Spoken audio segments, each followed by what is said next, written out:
The Transportation and Environment Subcommittee of Appropriations, we have 3 budgets to go over this afternoon: the Maryland Automobile Insurance Fund, the Department of Planning, and the Maryland Environmental Service. We will start with the Maryland Automobile Insurance Fund, MAIF, and our budget analyst, Samantha. Samantha, please go ahead. Thank you, Mr. Chair. Again, Samantha Tapia, presenting on Maryland Automobile Insurance Fund, or MAIF. Just a reminder, the agency is independent, non-budgeted since 1972. It has 2 divisions, the insured division and the uninsured division. The insured division essentially subsidizes auto insurance policies for drivers who do not directly qualify for plans sold in the private market. And the uninsured division handles claims filed against uninsured drivers. They operate on the calendar year and have their own accounting system so there's a little bit of a disconnect between their numbers and our budget system. But you can see they provided their budget showing an increase of $2.2 million or 8.2% over the previous year to $29 million.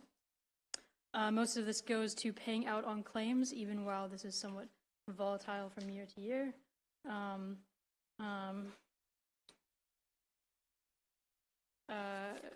then otherwise, the other costs are mostly in personnel and increases in the past year in salaries and benefits in both divisions to address some issues with attrition.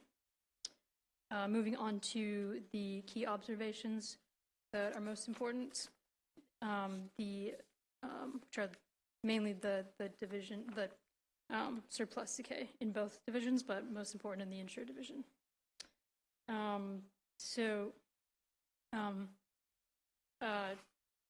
Just to review, the surplus is the amount of essentially extra that is accumulated and then also used up from year to year, built on the payments on insurance plans that are sold.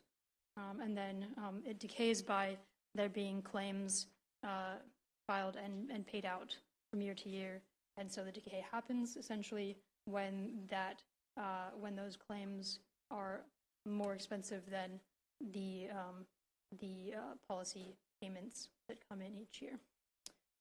So we have Exhibit 3 on page 4 showing that decrease in the surplus since 2007.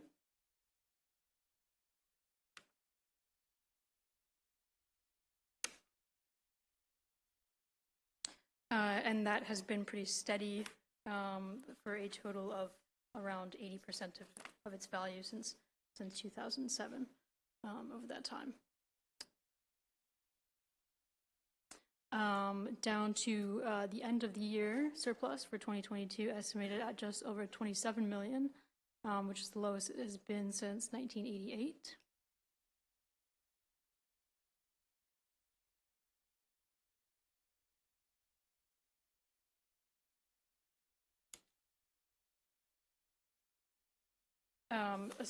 Problems associated with this are the number of policies written each year, which has also been going down. You can see in Exhibit 5 on page 7 that has been going down pretty steadily since 2018, and they don't expect that to rise soon either. And then related to that, are cancellations. So while less policies are written, you also have a lot of cancellations, mostly by requests of the finance company. You can see in Exhibit 6 on page 8. Due to the policy holder unable to pay or a bad check, then also changes in eligibility.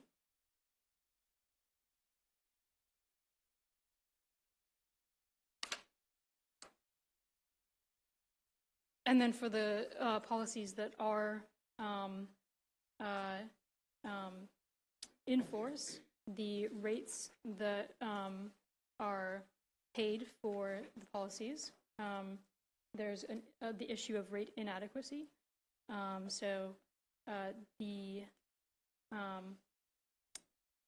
If there's more claims and that are at higher costs than the previously estimated rates, do not cover the costs as well. And so we have, in the past year, they've reported that there's been a higher number of claims that are more costly and partially related to inflation. And so we see that the rate inadequacy has gone up in 2022 calendar year. And that is across Maryland.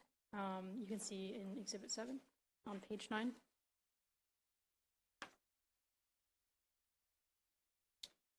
And so our recommendation related to that is asking the agency to submit a report on the policy options that they've been considering to potentially address the surplus decay. There's also a surplus decay in the uninsured division.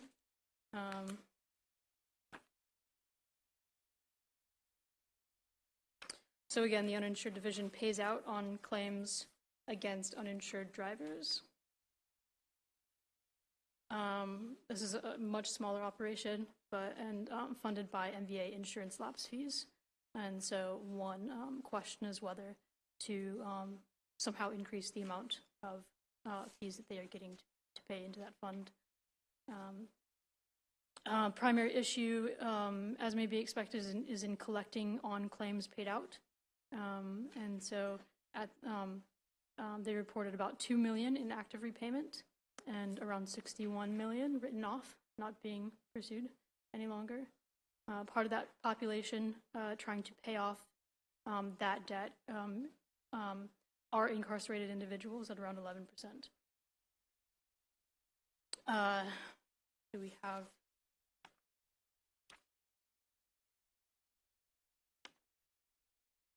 Exhibit 11 on page 14, showing a decrease in collections in the total amount collected from those claim debts.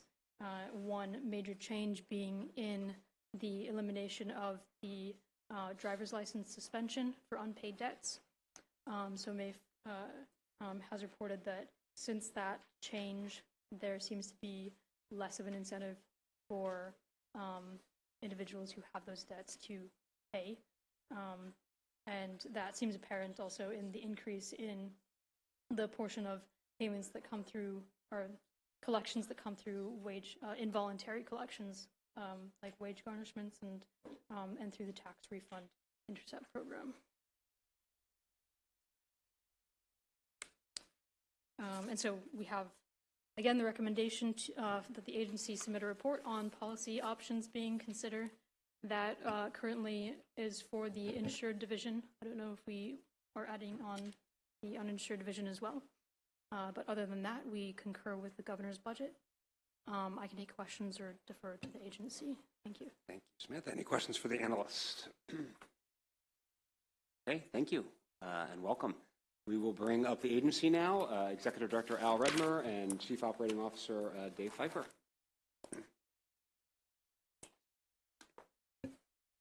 Thank you, Mr. Chairman, members of the committee. Good afternoon. It's good to be with you all. With me is Dave Pfeiffer, our COO, and it's our pleasure to talk about our budget. First, thank you to Samantha and all the hard work that she and both Jennifer Spangler at DBM have done on getting us here. I'll begin by commenting on the two areas we were requested to comment on, and then be happy to answer any questions that you might have. The first topic was the decline in regular positions and how it has impacted our agency operations. The brief version is that these were planned reductions based on the reduction in policy count that Samantha referenced previously. As the standard insurance market takes more of a market share, our policy count goes down, and obviously we need less bodies to handle that amount of business.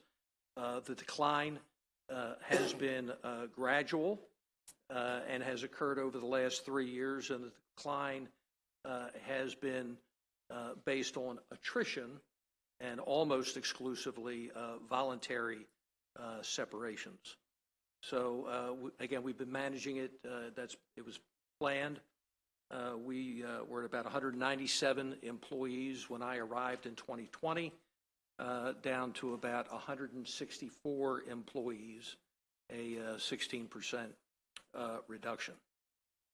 At the same time, though, we obviously need to maintain a core of experienced, talented insurance professionals, and we do backfill positions, but we're very judicious in doing so based on the current workload at the time. Secondly, asked to comment on the cancellation profile, how it changes from year to year, and to what extent uncertainty influences income and projections. Historically, that cancellation rate has been relatively consistent, about 50%, and compared to the rest of the standard insurance industry, that is unusually high. We were here last year asking for permission to modernize our installment billing options. Those options were effective last October, and we had begun seeing an increase in the percentage of our policyholders that choose installment billing through us as opposed to either paying in full or more likely going through a premium finance company. The cancellation rates for somebody that pays their premium in full is only 14%. Our installment billing plans have a cancellation rate of 37%. And if it's a premium finance company, those cancellation rates are 54%. So again, we hope that the early indication is we're going to see a positive change with the installment billing plans that you gave us permission to use last year. And I will say that the big effect on us with having such a high cancellation rate is the significant increase in operating costs to handle all of those transactions. As a matter of fact, we have folks that don't cancel once. They may cancel 2 or 3 times in a year. So they're of low income. They get their insurance. They run out of money. The insurance lapses. They find a little bit more money. They come back. And sometimes 2 or 3 times a year. Obviously, the operating expense to maintain that kind of service is significant, especially compared to the rest of the industry. Dave, anything you'd like to add to that? Or? No, that is a general part of our business. Yep. So, Mr. Chairman, with that, we're happy to answer. Sorry to interrupt. If you do want to add anything, just make sure you're talking to a mic because the people, you have thousands of viewers on the camera. You want to make sure can hear you. Thank you. I will.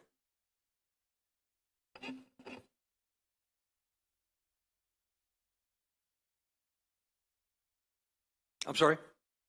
You can continue. I didn't mean to cut No, you off. that's it. That's all we have. We're happy to answer any questions that you might have. Great. Any questions for the agency? Madam Vice Chair. How are you, Adele?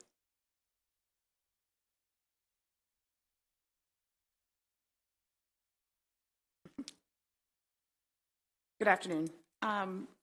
We've heard today about what's called a surplus decay in both the insured and uninsured motorist divisions. Can you tell us when that became a problem that you felt needs a solution other than taking money from surplus? Sure. Well, the surplus has been declining over the last number of years for a variety of reasons, due mainly to 2 things. Unsustainable losses of claims combined with the inability to charge the amount of premium necessary to cover those claims, particularly in low-income communities where affordability is an issue, and then most recently, the effects of the stock market. Those two things have drastically affected our surplus over the last couple of years. If you look on page 5 of the report, can you explain the $16 million in investment income that hits in 2021 and why that number was as high as it is versus what it's projected to be in 2023? So we are on page 5 and investment income. So I think most of the investment income came from, obviously the stock market was higher at that point. We have a financial management committee made up of the board. And as our investment portfolio has continued to decline, not because of the value of the stock market, but because we've had to take investments to pay our operating losses, the financial management committee determined that we were too heavily weighted in equities. So at the time, beginning of 2021, our guidance from the committee was about 25% in equities. That has been reduced to 17%. So 17% equities. The balance in fixed income. And as we harvested those equities, we were harvesting gains along the way. So that's probably the biggest. So at the end of 2021, essentially, you were able to stave off numbers that would have looked a lot worse because you sold some of your equities. Well, certainly, and the numbers would have looked that way even if they weren't sold, but still kept as equities. So yeah, the value of our investments that are calculated as part of the surplus, are an important part of that equation.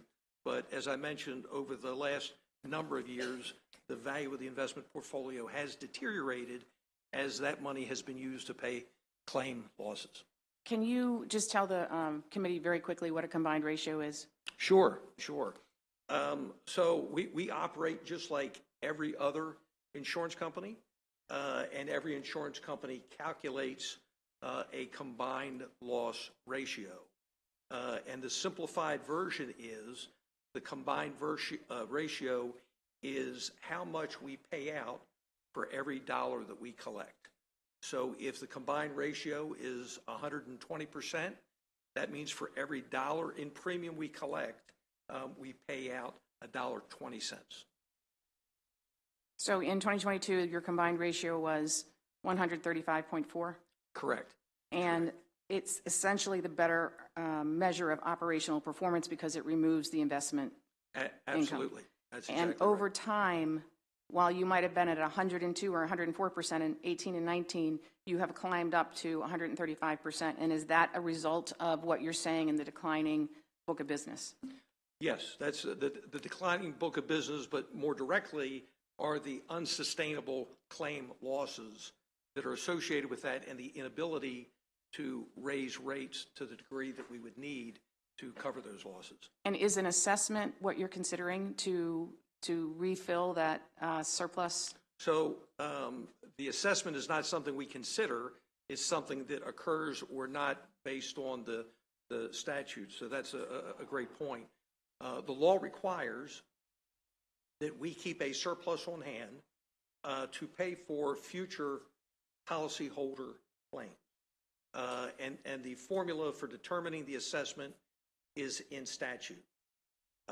Every year, well, actually every month, but on a yearly basis, we report to the Maryland Insurance Administration what our surplus is. If our surplus drops below the point required by law, that would trigger an assessment. And the process for that is the Insurance Administration basically sends a bill to all of the auto insurance carriers in Maryland they collect money that goes on our behalf and goes directly into our surplus. So if our trajectory continues and we continue to have a deteriorating surplus, if we hit the trigger, that would automatically generate an assessment. When do you plan, or when do you project that you're going to hit the trigger? So if things don't change, it would be sometime, well, our assessment is based on 12/31, so we believe that we would hit the trigger before December 31st of this year. How does an assessment affect the consumer, the automobile consumer in Maryland in general? One of two ways. If an insurance carrier gets an assessment, and let's say it's $1 million, they pay $1 million to the state, that money comes to us, and then the insurance carrier would recoup that $1 million one of two ways. They would build it into their next rate increase, so your constituents would see an increase in premium. Historically, when assessments were done 30 plus years ago, typically the insurance carrier would include a line item on your premium that would be an amount of money for MAIF, and they would pay that in addition to their premium. Tell me again how that works. What exactly would it say on every insurance policy in Maryland that's issued for automobile insurance? If they recoup it in that manner, it would say, this amount of money is going to MAIF or Maryland Auto as an assessment. So that's one option. The other option is that the insurance companies build it into their rates. Correct. They would just increase all of your rates and build it into their total expense, as they do most expenses today. Okay, switching to the uninsured division briefly. This is the division that helps victims who are hit or are injured by uninsured motorists. Yeah. Could that division's decaying surplus be assisted through an increase in the uninsured motorist fee? It could, yes. And when was the last time that happened, that we increased the uninsured motorist fee? I don't know. I would have to get that. Wasn't it 1991? Yeah, I really don't know. Okay. I'll say yes. Okay. The other option I wanted to ask you about is, do you think it's time to revisit an amnesty program for uninsured motorist fees? I remember that there was one several years ago, and the way that works is like the toll amnesty fees that we've seen. People will tend to pay their fines if they can pay less. Once a fine goes over a year, they're unlikely to pay it. But if we do an amnesty program, you could get more fines in. Do you think it's potentially to look at I think that? it's always worth looking at those kinds of strategies. The last one we did was pretty successful. I think we generated about $8 million of collections. The caveat, though, today that we didn't have then is we have lost the ability to suspend driver's license for folks that are not in a payment plan, and that has drastically hurt our ability to recover funds. Yes. We had a report from you that was requested in the budget that had to do with staff bonuses. And the report basically said that $6 million in staff bonuses had been paid out over a period of 4, 5, 6 years, something like that. Can you explain the need for that and when that happens and how that happens? Just sure. Briefly. That obviously was before my time, but it was created in order to try to compete for talent in the private marketplace. While we are a state agency, we are completely different than any other agency. I mentioned we have 164 employees, and some of those employees obviously would have skills and experience that would be transferable to other parts of the state. But the overwhelming majority of these folks are insurance professionals. Dave, 30-year career in the insurance business. We have claim specialists. Somebody that specializes in casualty claims. That is purely an insurance an insurance position. We have insurance lawyers. We have accounting professionals. Now, there's accounting professionals all over the place, but the insurance industry, as an example, uses what's referred to as statutory accounting, different than any other industry in the country. Statutory accounting is completely different. These are folks that have a unique skill set and level of experience. So not to interrupt you, but basically you're saying you're trying to compete with the market, the private market. Absolutely. Okay. becoming It's still more $6 million over 5 years Correct. is a lot. Last question. There was a $10 million amount of funding that we can use to help with this.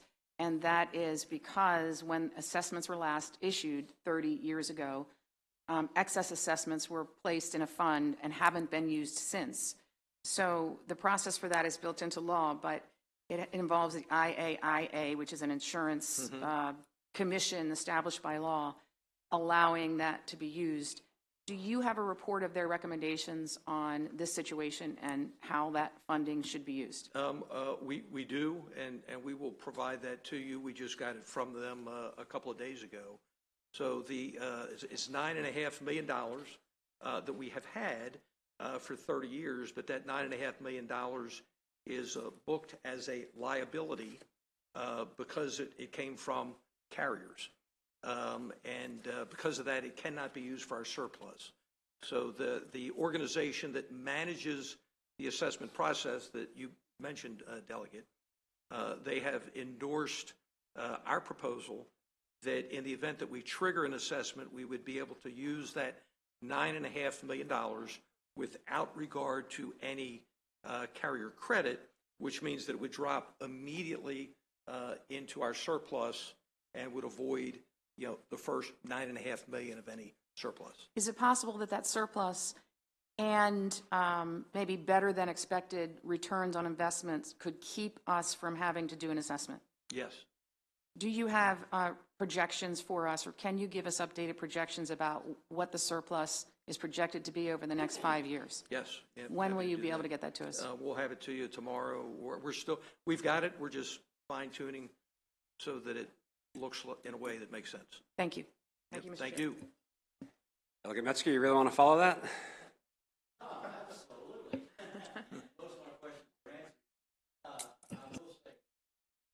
Thank you, Mr. Redmer.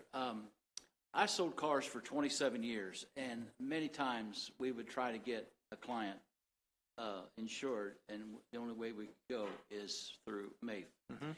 The question I have with so many, when you say a 2000 Toyota with historic tags on it, you know you're getting old. So a lot of these dealers are selling cars as is. And what I'm finding, because I'm still talking to people in the market, that those cars are sold as is, and basically a 20-year-old car doesn't really have to go through inspection as we normally know it. So what I'm asking is, do you find that a lot of these historic tag people are MAIF customers? I can't answer that, but I will get you an answer. But I can tell you anecdotally, that is our market. I learned when I arrived at Maryland Auto that, and COVID changed things, but we would see an influx of new business the first quarter of the year. And the story that I heard was that these are folks of low income. Taxes. They get their tax return. They go buy a $5,000 clunker, and then they get their MAIF policy. Now, the trouble now is, as you know, the $5,000 clunker might be a $7,000 or $8,000 clunker. So that has impacted our business, but I will ask specifically about the reason why I ask is I've been seeing a lot of historic tags driving around with cars that, because I was in the market, know that car should not be on the road. Right. So I'm just inquiring. Thank you. Yep. Thank you. Delegate Edelson. Thank you, Mr. Chairman. So you mentioned that there are two ways in which the private carriers can satisfy the assessment. Are those the only two ways that they typically do, or are those the only two ways that they are permitted to do under law? So my recollection is, and I'll let Sandy Dodson, our government relations manager, correct me if I'm wrong, but I believe they're the only two that are in statute. Bear in mind, there has not been an assessment for 30 years. Most of the assessments 30 years ago were recovered by adding a MAFE surcharge to the consumer's bill. That's where we got that that's why we ended up with $9.5 million of over recoupment. Okay. I'm just curious, just because if they are permitted other ways, I don't know that they would, but they could also potentially sell some investments and use the income generated to satisfy the assessment. Well, sure. Yeah. So, I mean, at the end of the day, insurance carriers every year, they do not every year, but every time they change their rates, they do a filing with the insurance administration, and they put data in that filing to justify why they need to charge the premiums that they're going to charge. So, certainly, dollars are fungible, and they could probably engage in that kind of a strategy to unload some investments to backfill the expense. And in so doing, avoid the impact on the consumer. I'm sorry? And in so doing, avoid the impact immediately on the consumer. Yeah, then they could do a rate decrease if they want, but. Yeah. Okay. Thank you, Mr. Chairman. Thank you.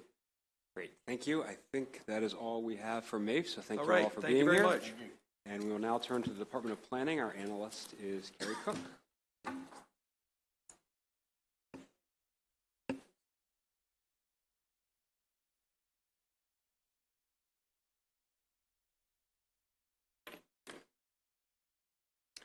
Thank you, Mr. Chair. Again, Carrie Cook from DLS to present the analysis for the Maryland Department of Planning. The Department of Planning is a cabinet-level agency that supports other state agencies and local governments in promoting desirable and smart growth in the state, as well as preserving and protecting historic resources. You can see on the cover chart here that their fiscal 2024 budget allowance increases $1.4 million, or 5.2%, to $27.2 million. In FY22, the agency had some reversions and cancellations due to the expiration of one-time grants and some COVID-19 relief funding, but that was offset by increased personnel expenses as well as some additional grants. They do have an FY23 proposed deficiency, which is a brownfields grant from the EPA. That same grant was also received in FY22 and is budgeted for FY24. The grant supports Baltimore County in a pollution assessment in conjunction with property owners in advance of some redevelopment. So turning now to the FY24 overview on page 4, which is Exhibit 1. By the programs here, you can see that planning and educational outreach is the largest slice, and that includes the Division of Historical and Cultural Programs, followed by Jefferson Patterson Park and Museum. This is a facility in Calvert County that has several historical buildings, museums, and exhibits, as well as the Archaeology Lab, which is the state repository for all archaeological artifacts. Planning coordination has technical services and supports local governments. Preservation services does the easement program as well as their capital grants. And the clearinghouse assists with intergovernmental plans and projects. And in their proposed budget, which you can see on page 5, much of their changes, like many agencies, were in personnel expenses and cost allocations, which are those rates that are set by DBM. Jefferson Patterson had some expenses related to their ongoing capital projects, which we will revisit in just a few minutes. They do have 2 of those projects. One of them is a major renovation of the Patterson Center, which is on the National Register of Historic Places. They are renovating the facility to allow for regular tours and opening it up to the public more. Moving on to personnel, which is on page 7, their budgeted turnover rate did increase slightly, but they have been filling their vacancies well. So half of their vacancies have been vacant for less than 4 months. They do request 5 new PINs in the FY24 allowance, and these all deal with the capital projects ongoing at JPPM. So they have 4 PINs programmed for the Patterson Center, as I mentioned, when they are opening it up for tours and more public events, and 1 PIN to at the Mac Lab to deal with the increased storage capacity that they will have and archiving all of those artifacts. They did lose 2 contractual FTE positions. One of those was converted to one of the PINs I just mentioned, and the other was for a temporary grant project that has since ended. Moving on to the issues section on page 8, there are a few remaining items in terms of wrapping up the 2020 census. So there are 2 programs that are described here that allow local governments to request formal verification of census counts from the Census Bureau. So the Census Count Question Resolution is a program that Rockville has filed for, and it is still under review by the Census Bureau. The Group Quarters Review has not had any files from the state yet, and that is another vehicle for locals to request Census Bureau review, in particular for group quarters such as university housing or correctional facilities. The deadline to file for both of these programs is June 30th. And I did just want to note that even if these challenges change the population counts, it will not substantively affect the counts or any redistricting.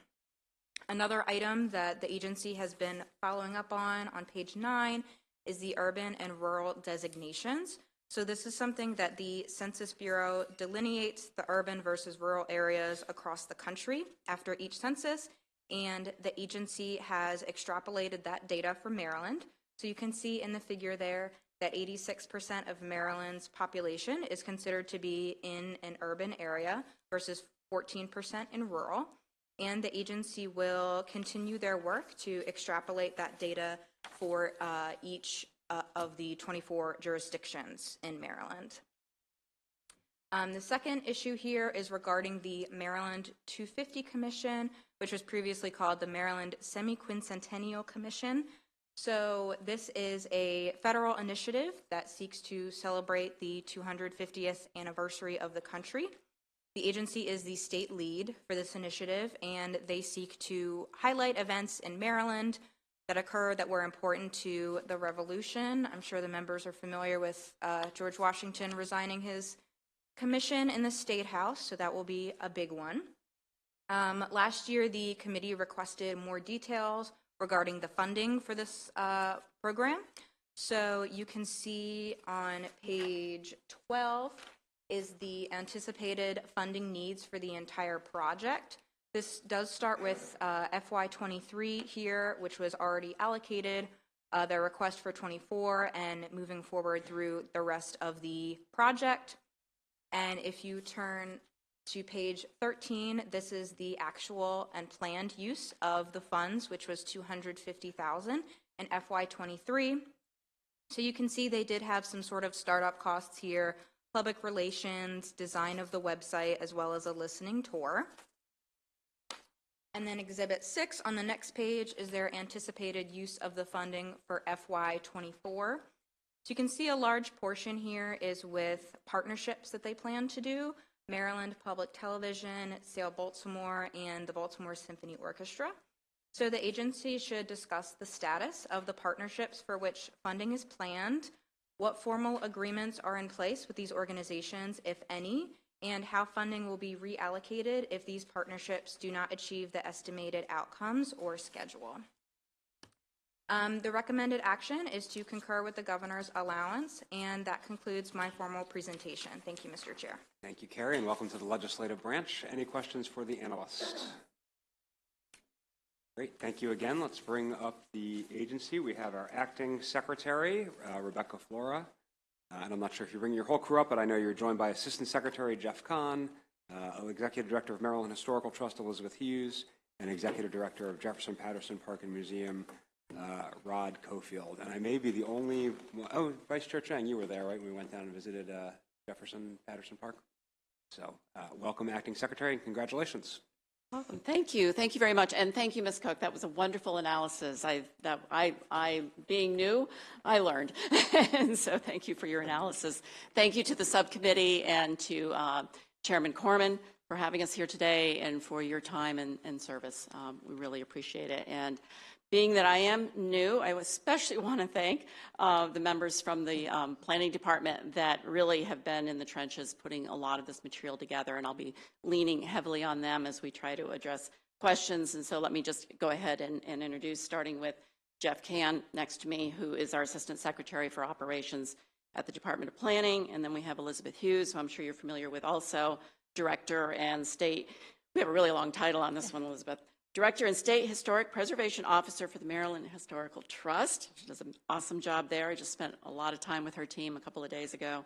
And Rod Cofield, Director of the Jefferson Patterson Park and Museum, which I hope to join for a 5K next weekend. So I hope to get down there also. And so very much want to lean on them. And just before we start out, I just want to say how honored I am. I know I'm an acting secretary at this point in time, looking forward to hopefully being your secretary fully in the future soon. I have to say, coming in with nearly 40 years since I graduated from planning school and introducing this team, I'm so excited to be here and thrilled with the competency and level of professionalism on this team. I'm going to just dive right in and respond to the question that was put forward and specific to the Maryland 250 Commission related to partnerships. And basically, this commission is still in its early stages. And saying that, 2026 is not that far away. Things move fast at times. I have had at least one conversation with the woman who had been appointed director of that, and we're starting to meet internally a little bit first to understand exactly where the status of those partnerships are. The ones that are in place so far are named in here. In terms of any possibility of what happens if those don't go through, because they are in early discussions, I am absolutely confident with the level of expertise that we have and interest we have around the state, and with Elizabeth being part of the actual commission itself, that we will have no problem finding partners for this program and being part of this celebration. And in fact, we do want to take the time through listening tours this coming year to find out what else might be happening on the ground that we can actually, that may already be happening, that we can actually celebrate and rise up through this opportunity. And so I think the partnership question is really one of, we're in early discussions, a lot of opportunities across the state with not only the ones that have been named here, but if those don't occur, to find others that I think can easily be put in place. And we hope that we'll leverage much, much more as we start really rolling up our sleeves and getting into the planning of this particular project even further. I want to also add that basically we are excited and concur with the DLS analysis, but our team is here to answer any specific questions that you all may have. And so thank you very much. Thank you, Madam Secretary. Any questions for the department? Vice Chair. Thank you, and congratulations on your appointment.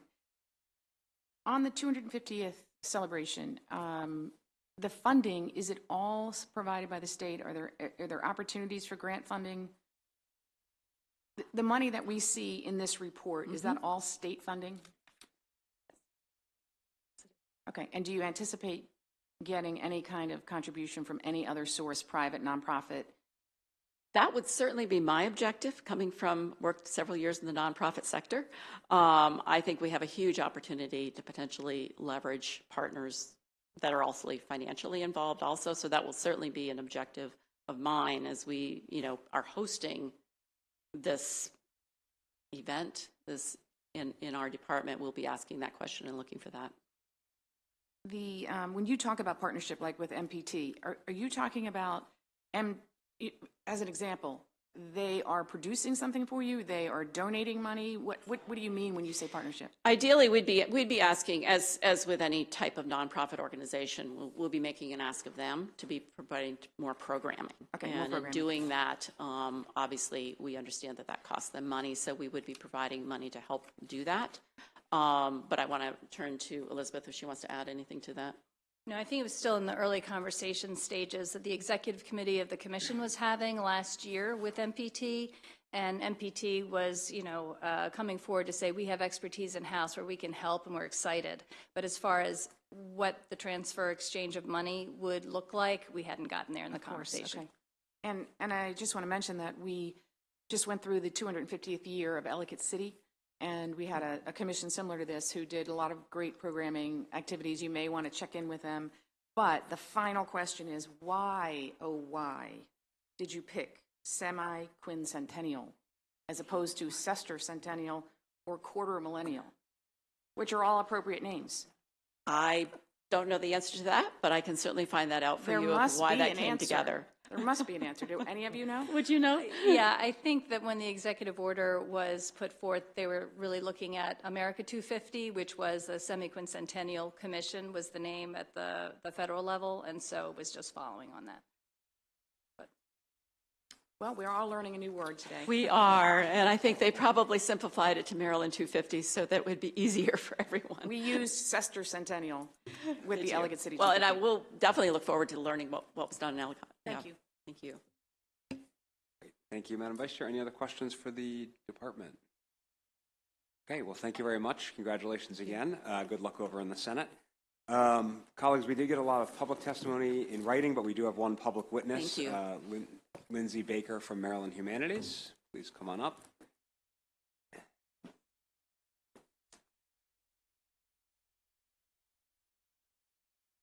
And Lindsay, as you know, you have the usual 2 minutes. I have Alexander Sonatas, our new Director of Programs at Maryland Humanities, joining me in case you have any questions. All right. So first I want to say thank you to you all for your work, and thank you to Maryland Historical Trust and the Department of Planning for their continued partnership with us. I'm Lindsay Baker. I'm the Executive Director of Maryland Humanities, and we are very thankful again for the partnership and the support. We have $107,000 in general funds that has been built into the FY24 budget, and we're excited about that. This allows us to do many great things with funding that we leverage from other places. Cornerstone programs you may know are Maryland History Day, One Maryland, One Book, Museum on Main Street. And I can proudly say in FY22, as we were figuring out hybrid programming, we had 23 counties and Baltimore City engaged in over 1,042 of our programs with over 53,500 participants in age groups all over. So I'm here today really to talk to you about SHINE. I know we've met with some of you individually, so thank you for taking the time to listen again.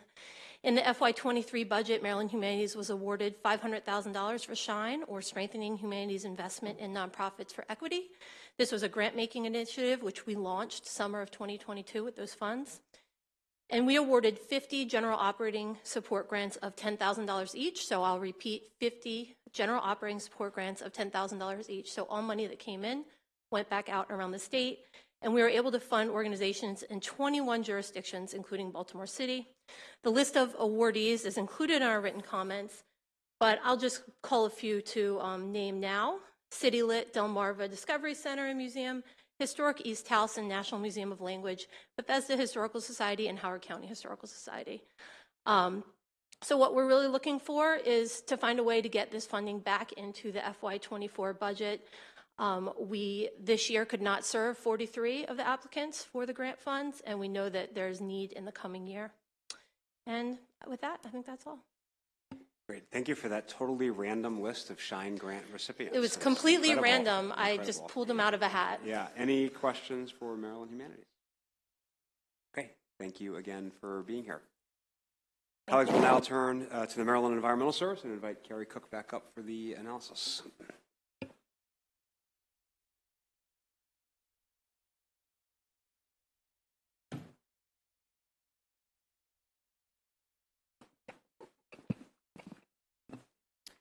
Thank you again, Mr. Chair. So the Maryland Environmental Service is an agency that provides technical services, including water, wastewater, recycling, and dredging on a fee-for-service basis. They are a non-budgeted agency, meaning they do not receive general or special funds from the state. They sort of have their own separate books with their expenditures and their assets. And if you look at the operating budget summary on the first page, you can see there that their net operating income decreased by 1.1 million from FY 21 to 22, largely due to acquisition of additional equipment and debt payments. But I would point out they do still have a positive value for their undesignated, unrestricted net assets, which is their fund balance, which we will get back to later. And year-to-year income changes for this agency is largely due to the timelines for individual projects, particularly those larger projects, because that changes the amount of revenue that they're getting from year to year. So speaking of revenue, on page 2, Exhibit 1 is their revenue by fund source. So you can see here that a large portion is from the state, which is from reimbursable projects they perform for other state agencies, as well as a lot of projects for local government as well. And then turning on to the next page, these are the business activity types, or the types of projects that the service performs. So you can see a large portion here is environmental dredging and restoration, followed by water and wastewater, recycling, and management of solid waste. The next page, page 4, Exhibit 3, is going to be the change in revenue for those different types of projects. So there was an increase in energy cogeneration, which resulted from the reclassification of a major project into that category, a decrease in solid waste and dredging, among others, and that's largely due to the completion of a few large-scale projects. For example, the Prince George's County recycling renovation project was completed, and that resulted in a decrease in associated revenues. Moving on to their operating expenses on page 5, these have some changes in the first object, which is personnel expenses, salaries, and wages, as well as increases for contractual services and capital construction costs due to inflation. On page 7, this is showing the agencies, state agencies that MES is performing projects for. So you can see a very sizable portion there is BPSCS. They do a lot of projects at the correctional facilities across the state. Park Service, the state parks, and juvenile services as well. So just those 3 agencies is about 95% of all of their state revenues. Moving on to personnel, on page 8, there were no change in the number of positions from the previous fiscal year.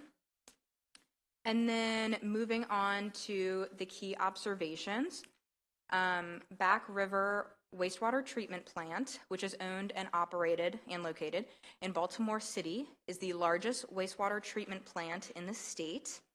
In late March, former Secretary Ben Grumbles of MDE directed MES to take over operations at this plant.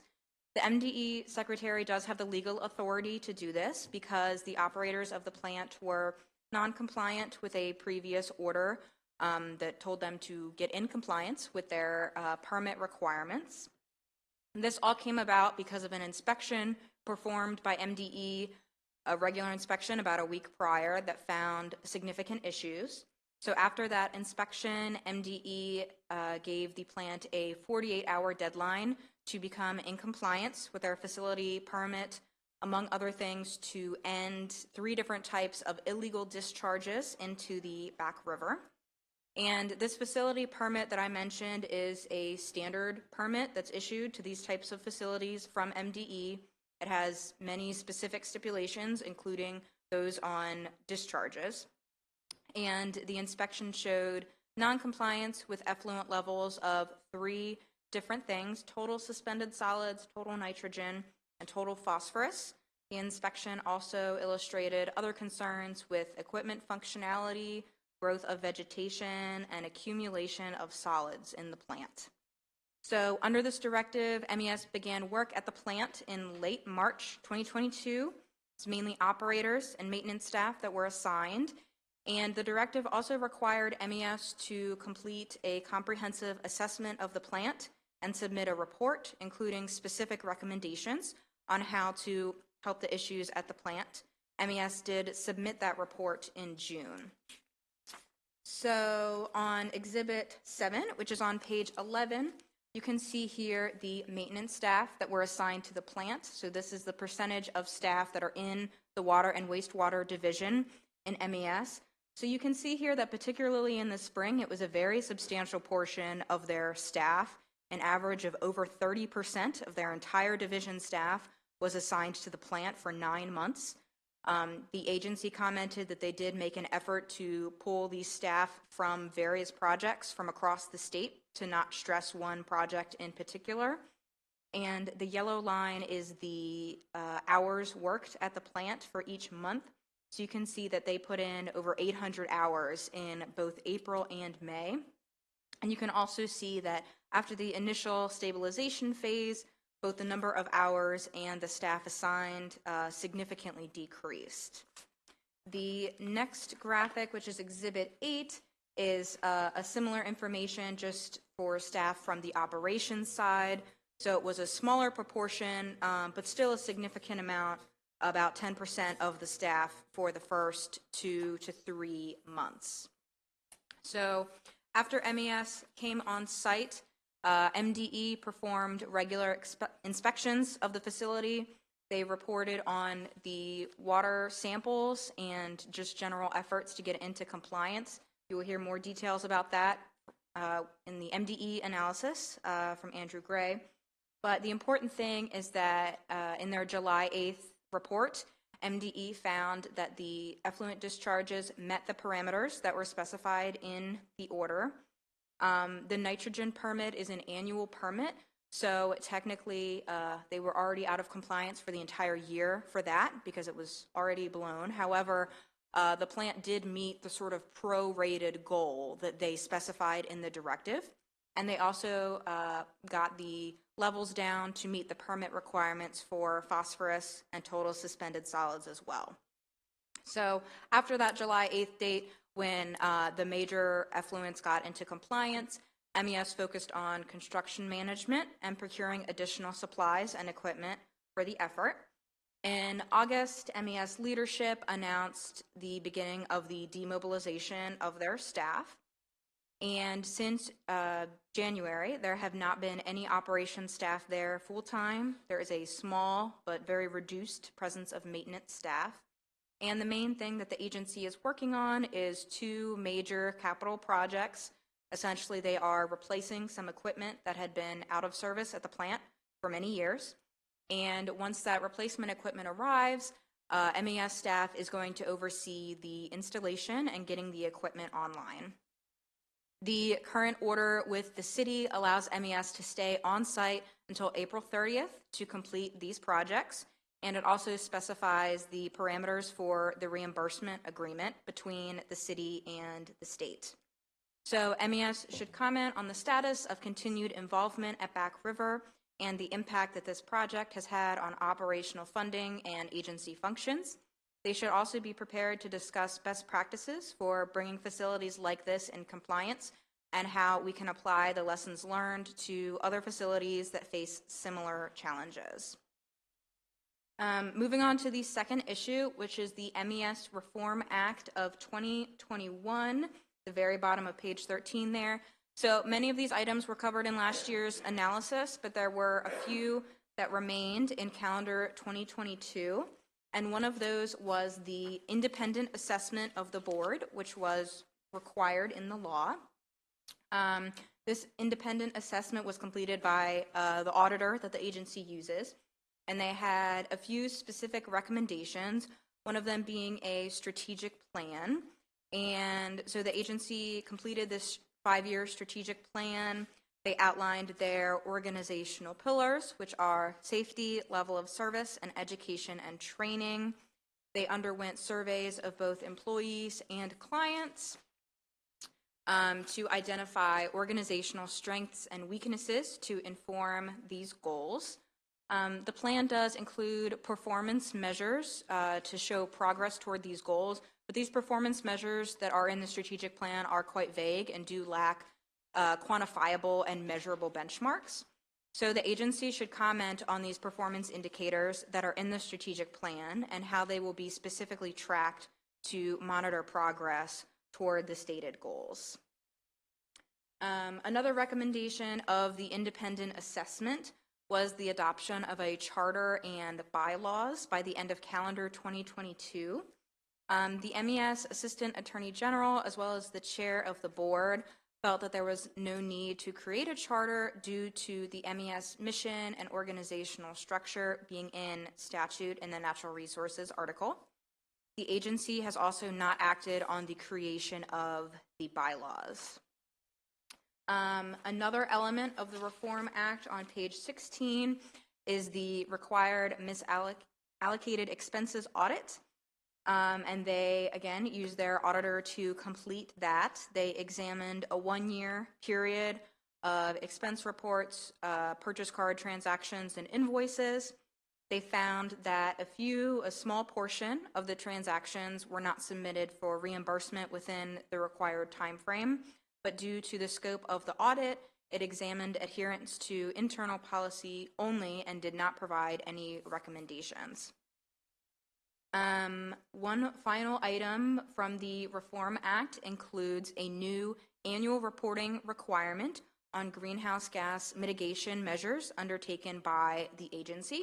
So this report summarizes the major projects and research in their areas of operational and technical expertise. And you can see on the bottom of page 16 there, just a very brief summary of some of the things they highlighted in that report. The final issue for MES here on page 17 is their funding statement. So this was a requirement in last year's JCR report that has several different indicators of MES's finances. So the first thing is the undesignated unrestricted net assets, or the fund balance. And you can see here that it remained at $6.7 million in FY22, and they estimate that it will be the same in FY23. Exhibit 10 shows the overhead rates. So these are the rates that are charged to project clients, including other state agencies, for the various types of projects that they do. And these rates are calculated based on overhead expenses that the agency faces, as well as the amount of billable labor throughout the year. You can see the top line there, the general and administrative rate remained fairly steady. The technical and environmental services rate, which is the light blue, has increased. This was previously part of the water and wastewater group, but they broke it out. And this has increased due to higher overhead costs for this type of work. And you can also see the red line there, a downward trend for the overhead rate in water and wastewater, which is beneficial to the state because many of the projects that I mentioned earlier are water and wastewater projects. And the project reserve funds, which is on page 20. There are 4 project reserve funds. The first 3 are in statute, and the 4th was recently created in December 2021. You can see here that there was no money retained or expended in the first 3 statutory funds in FY22 or thus far in 23. And they did retain $1.7 million in the final, the ECI Energy Upgrade Project Reserve Fund, which is specific to the ECI project. They retained that funding in FY22.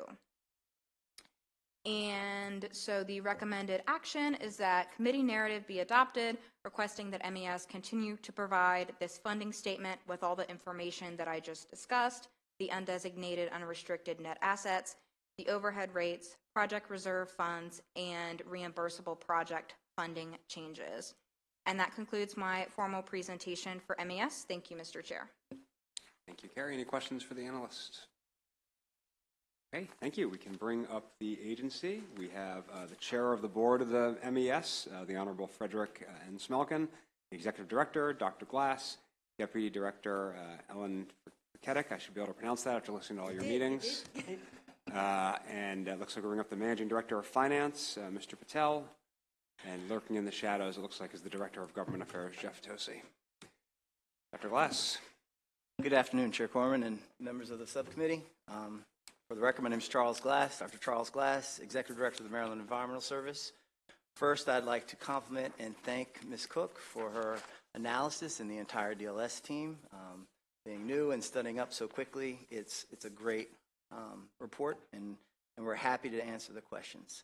So I won't read our detailed response. I would like to give a couple other highlights that might not have been mentioned, and then move on to some of the answers to some of the questions that were still posed in the report.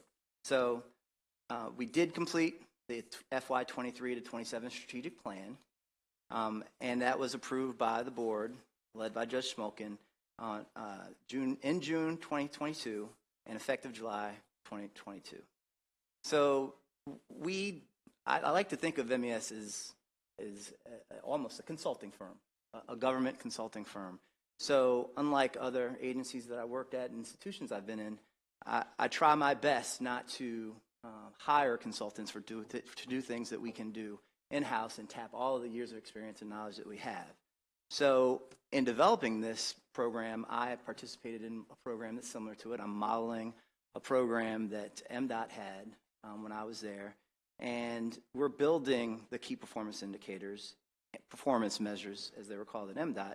And we're meeting quarterly with the people you see on the org chart for the organization.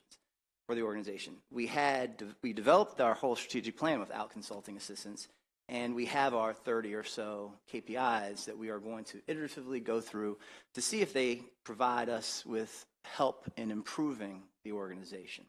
So that I just wanted to say that that's a measure, analyze, act process for continuous improvement. Lots of different consulting firms out there have things that are similar. There's tons of books written about it. So Back River Wastewater Treatment Plant, we're very proud as an organization of the risk we took in doing our best to meet the spirit of Secretary Grumble's order. And we didn't know on March 27th or April 2nd that we would be able to really get the plant back into compliance pro rata in that 90 days. And we didn't, at the same time, completing a report, an intense report that evaluated not just the technical parts of the process, but also the management of the facility.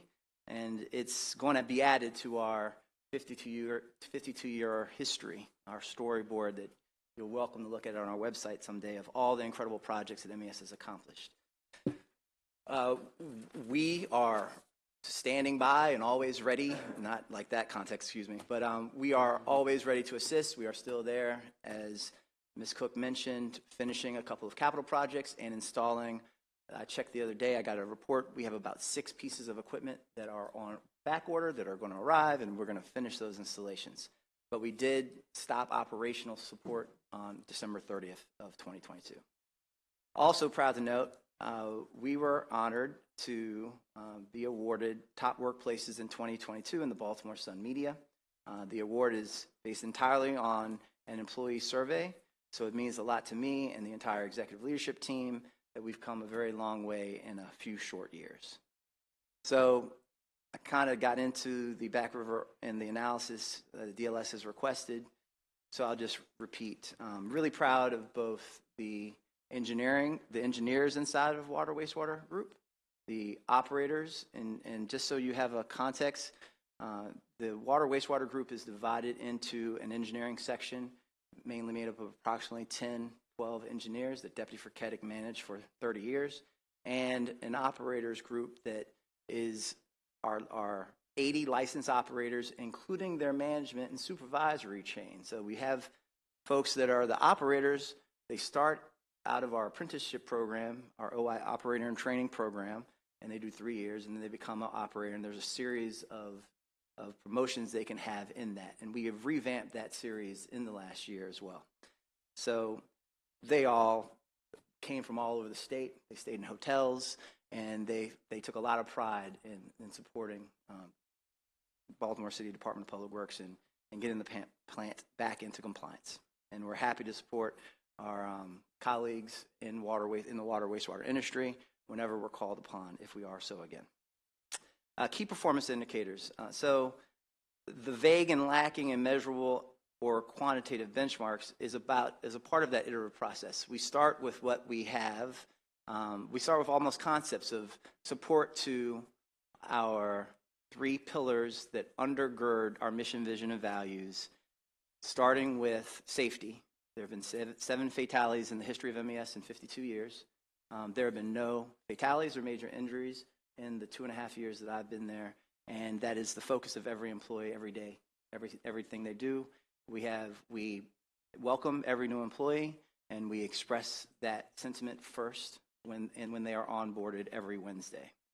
Second, our level of service commitment is both to our client partners, we like to call them, and internally to each other. So we focus on our commitment to provide a high level of service. It's something I learned at the EPA in 2010, a concept in federal government of level of service. So we're constantly trying to benchmark our level of service as best we can. We have a survey that's going out to all of our employees separate from the Baltimore Sun Media report. That's an annual measure of our internal level of service. And also we send out a survey this month to some of our clients to see if they have any input to share. And then last, it's our education and training. So we want every staff member to know at MES that we are focused on continuing education. So we're focusing on whether they get more certificates, whether they go to more conferences. We want to support their continued development. We understand that we train people and they get poached, but we also understand that in order to be better, we have to continue to train and grow in our education and training programs. And the board has been very supportive of that. So the KPIs are designed to support those 3 pillars. And we're just in our infancy with going through. We've had 2 meetings so far. They're quarterly. I've reviewed all of the KPIs recently, and we have about 8 or 9 that we've got very draft. But our goal is to have an annual report with all KPIs at the iterative level that we are at that point and give them to Judge Smolkin and the board to assess our progress towards meeting our strategic plan. So I hope that answers DLS's question on that matter. And finally, and I'll wrap up here, the funding statement, DLS recommends we continue to provide that information. We completely concur. And thank you, and we'll take any questions that any of you have. Great, thank you. And just let me note for my colleagues that in addition to Judge Smolkin being on the board, we have the state treasurer was added to the board, so we have kind of a sort of a legislative rep in some respects since he's elected by the legislature. Delegate Metzger. Thank you, Mr. Chair. I'm trying to really want to believe Back River. I live, you know where the bridge is at. I live 4 blocks away. So I see and hear every day. It's a disaster, and it's a mess. I've lived there 69 years. It's worse now than it was when I was a kid. The stench, the smell, the water, the midges, everything. And last year when I did a surprise visit after Secretary Grumbles took over, I was asked to come back at 2 o'clock. I came back at 2 o'clock, and everybody that was there, they had to go downtown, so I wasn't able to see. But I was able to work a timeout, and then it was just a great, smiley, everything was good tour. And the next day, I found out that several of the machines were broke. 17 years been broke. I need to know to tell my constituents when we're going to get it right and get it corrected.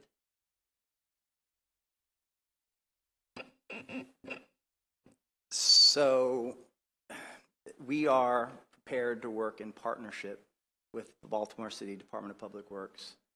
It's not a state-owned property. It's not our water wastewater treatment plant that we operate. We wrote an extensive report, which we'd be happy to go through with you. But we're just focused on the future and trying to do our best to support the owner and operator. Let me just interrupt you right there. Sure, sir. Not more than 2 months ago, we were told that they've got a new chemical that they could spray, kind of like you go into a nursing home and it smells like an orange. They could put that, quote, in the air.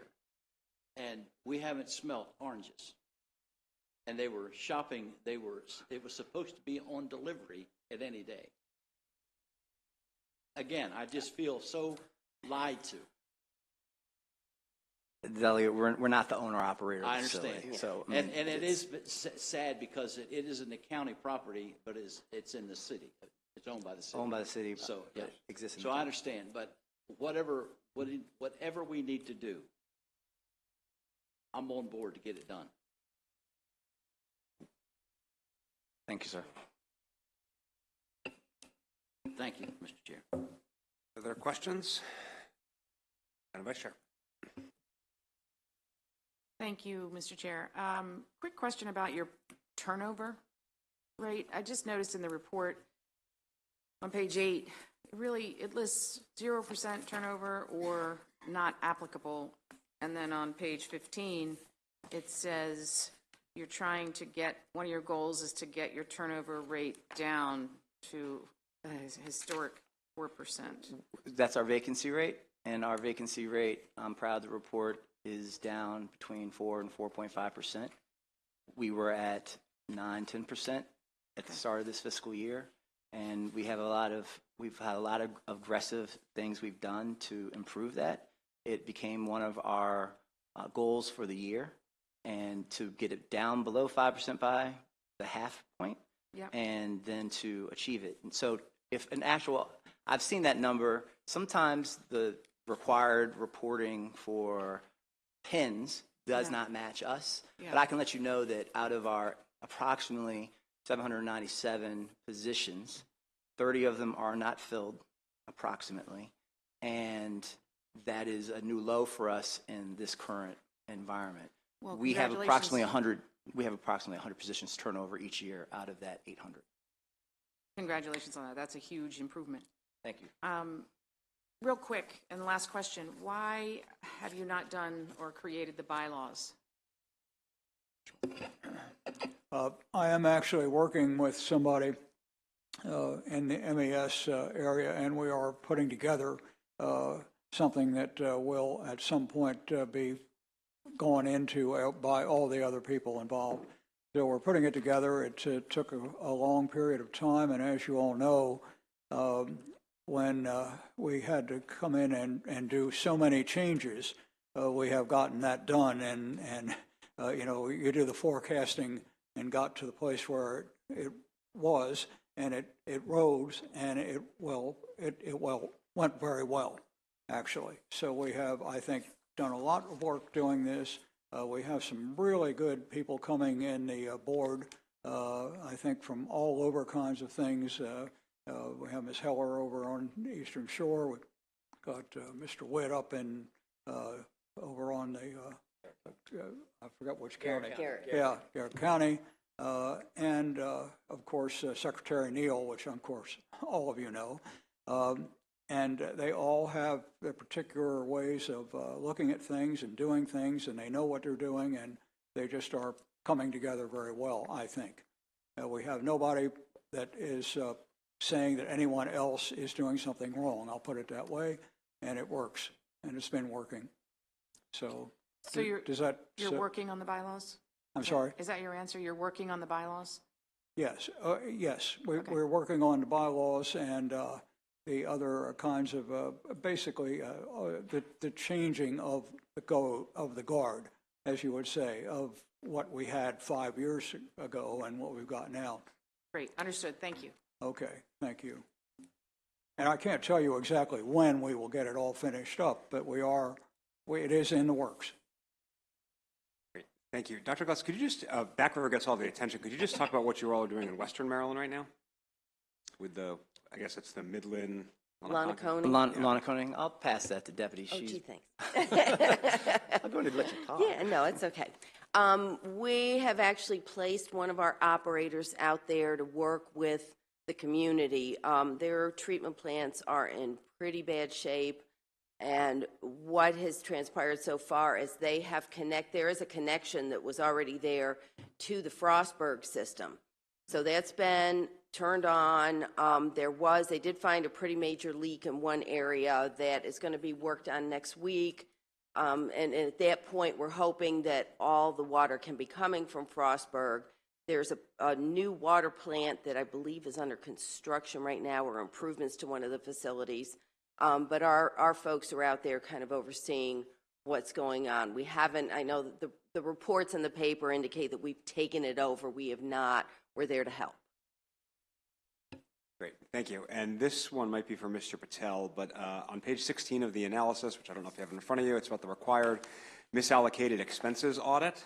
And it has some issues where some payments were made beyond the 5-day business days for reimbursement. Small amount, however, that gives me bad nightmares of looking at historic expense reports and receipts from MES. So could you just tell me what's going on here and how it's being addressed? So there were two rules in effect during the fiscal year that was audited. There was, before September 30, 2020, there was a rule that if you receive an advance, you have to turn in your expense report within 5 days. And there was no other rule for it. So the way the auditors interpreted all expense report, whether it was employees received the advance or not, were supposed to be turned in 5 days, because there was no specific criteria for two different kind of expense report. As of October 1, 2020, we passed the policy where all expense report has to be turned into finance within 30 days. So when you see this 730, almost all of them, except I think one, was within that 5 days rule. And since it was ambiguous rule, the employees were not aware, because they didn't get the advance. But under 30 days rule, we don't have, it may be one exception, but no other exception. Okay. Any other questions for MES? I guess I should ask you, are you solvent, to channel Judge Smolkin's monthly request? Okay, I think that's all we have for you. Thank you all so much. Yes, right? Say yes. Yes. We are Well, thank you all for being here. Colleagues on the subcommittee, just a reminder, we have full committee tomorrow at 1 p.m. Enjoy the rest of your afternoons. We are adjourned.